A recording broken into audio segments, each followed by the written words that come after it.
Halo teman-teman, welcome back to my channel. Dalam video kali ini, tokoh yang akan kita bahas yaitu Profesor Mahmud MD. Mahmud MD merupakan Menko Polhukam dan juga Ketua Kompolnas saat ini.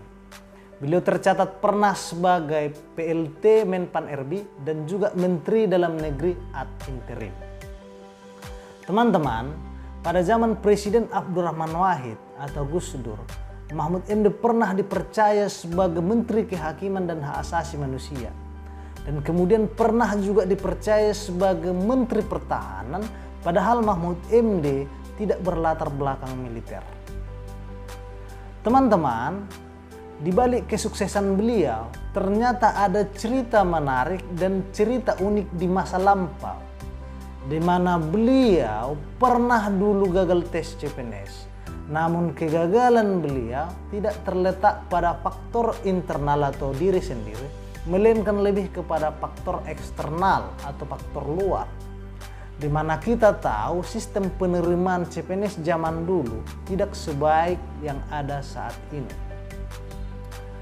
Teman-teman, walaupun Mahmud MD gagal CPNS zaman dulu, dia tidak patah semangat.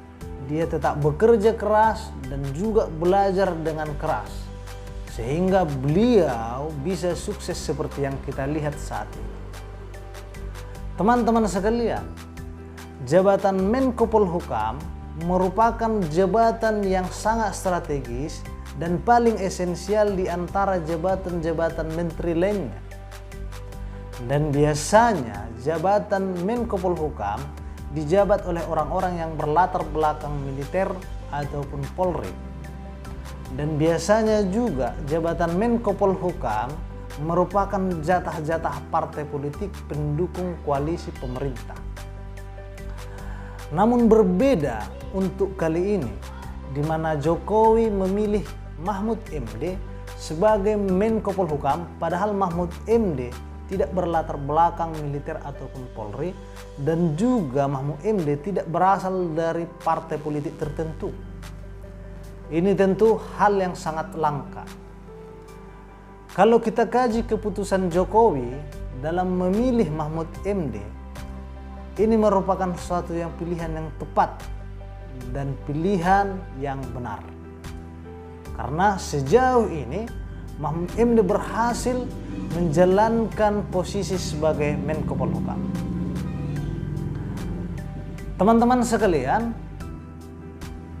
Mahmud MD selaku kedudukannya Menko Polhukam, dia sangat cerdas dan juga sangat berani.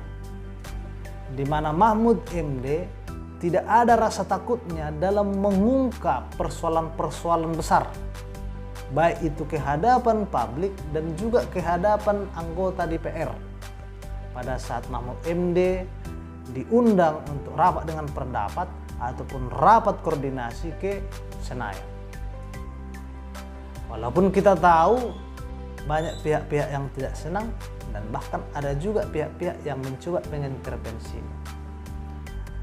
Masih segar diingatan kita ketika Mahmud MD mengungkap ke publik di mana ada dugaan transaksi mencurigakan di Kemenkeu sebesar 300 triliun lebih. Dan Mahmud MD meminta kepada DPR supaya merestui ataupun menyetujui undang-undang perampasan aset yang hingga kini belum direstui oleh DPR. Teman-teman sekalian, aksi-aksi daripada Mahmud MD tidak hanya bisa kita lihat dalam kapasitas maupun kedudukannya sebagai Menko Polhukam, namun bisa juga kita saksikan ketika ada suatu forum debat yang disiarkan oleh berbagai stasiun televisi. Mahmud MD sangat menguasai materi yang diperdebatkan dalam forum tersebut, sehingga lawan-lawan debatnya sering tidak mempunyai kekuatan melawan Mahmud MD dalam berdebat. Termasuk nama besar sekelas Rocky Gerung yang kita tahu sebagai salah satu raja debat tanah air.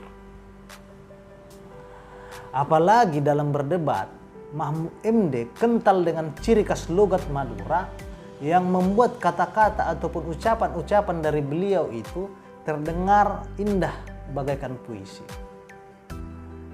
Nah teman-teman, bagaimana menurut Anda Mahmud MD? Silahkan berikan tanggapan teman-teman di kolom komentar YouTube saya. Thanks for watching, see you next video.